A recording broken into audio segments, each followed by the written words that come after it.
আমরা চাই না যে মসজিদটাকে আমরা নোংরা করতে। মসজিদ হচ্ছে কি আল্লাহর ঘর, আল্লাহর ঘরের পায়ের নিচে যে আমরা সেজদা করি। সুপ্রিয় নোয়াখালীবাসী, আমি এই মুহূর্তে সরাসরি যুক্ত হয়েছি। আপনাদেরকে যদি জানিয়ে রাখি যে নোয়াখালী সদর উপজেলার যে মান্নাননগর চৌরাস্তা বাজারটি রয়েছে, সেই বাজারের একেবারে মাছ বিক্রি করে যেখানে, সেখান থেকে আর পিছনে মাছ ব্যাপারীর পিছনে দেখতে পাচ্ছেন মিষ্টি মুখের আয়োজন এবং রয়েছেন মালানা টেলিকম।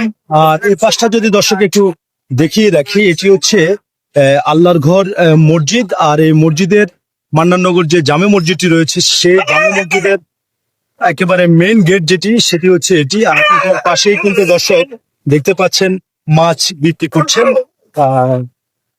আমি এখন কথা বলবো সেই মাছ বিক্রেতার সাথে, জানতে চাইবো, ভাই আপনি কি মুসলমান? হ্যাঁ, নামাজ পড়েন? নামাজ তো পড়ি, মুসলমান নামাজ পড়ুম না। নামাজ কয় ওয়াক্ত বলেন তো? আসতো কয় ফরজ? নামাজ কয় ফরজ? নামাজ কয় ফরজ? নামাজ নেই, নামাজ কয় ফরজ? 5 ওয়াক্ত নামাজ কয় ফরজ? আচ্ছা, 17 ফরজ। আপনি যেখানে মাছ বিক্রি করছেন, ঠিক না, ওই যে মাছ থেকে যে পানিগুলো এই যে বাইর হচ্ছে, হ্যাঁ, এই পানিগুলো কোথায় যাবে? এগুলা মারি জানি না, এটা বরফের পানি, এটা তো মাছের পানি, বরফের পানি, মাছের গন্ধের পানি, এগুলো কোথায় যাবে? পিছনে, আপনার পিছনে কি আল্লাহর ঘরে একটা মসজিদ আছে? আছে না?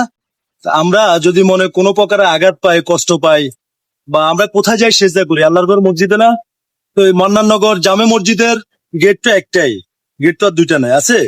এই যে আপনি এখানে মাছ বিক্রি করছেন, এই যে মাছের পানিগুলো যাচ্ছে, পরে আপনি দেখা গেছে যাওয়ার সময় 2 বালতি মেরে দিবেন, এই পানিগুলো কি মসজিদের দিকে যাচ্ছে না? এবার পাউডার মারি দিত। যাই হোক, এমনি আপনার আমার কথাটা সঠিক কিনা, পানিগুলো কি মসজিদের দিকে যায়? জানা ওইদিকে এখানে আবার ওই পানি মারে না তো। যে পানি মারেন, পানিগুলো তো সর্বশেষ মসজিদের দিকে যায়, এছাড়া তো যাওয়ার কোনো রাস্তা নাই, যেহেতু মসজিদের দিকে ঢাল, তাই না?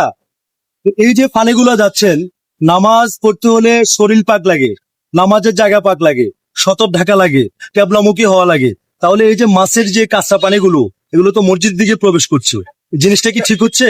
ঠিক না, তারপরে ভাইয়া ওইদিকে জানা তো। হ্যাঁ, এটা কি ঠিক হচ্ছে কিনা? আপনার বাসা কোথায়? আরে রামগতি।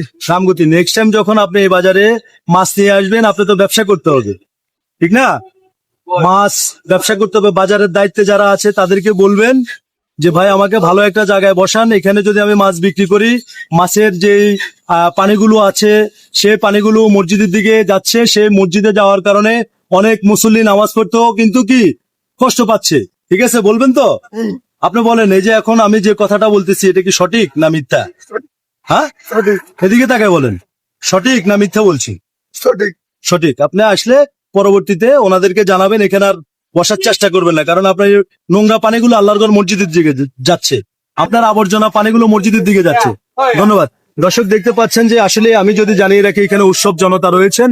এই যে মসজিদের যে মেইন গেটটি রয়েছে, আসলে ওনার মাছের পানিগুলো অবশেষে উনি যাওয়ার সময় যখন বালতি মেরে পানিগুলো দিবে, একেবারে দেখতে পাচ্ছেন এদিক দিয়ে লিঙ্ক হয়ে মসজিদের যে মেইন ফটকটি রয়েছে, সেটার ভিতরে কিন্তু প্রবেশ করবেন। আমি ভিতরের চিত্রটাও একটু দেখানোর চেষ্টা করছি, যে আমরা এই ভিতরে যে আল্লাহর পায়ের নিচে সেজদা দিই। এই মুহূর্তে দেশ এবং প্রবাস থেকে যে যেখান থেকে দেখছেন, এই লাইভটি সর্বোচ্চ শেয়ার করবেন। আপনার চারপাশের সত্য ঘটনা তুলে ধরবে সবুজ টিভি চ্যানেল। সবুজ টিভি চ্যানেল সবসময় জনতার কথা বলে।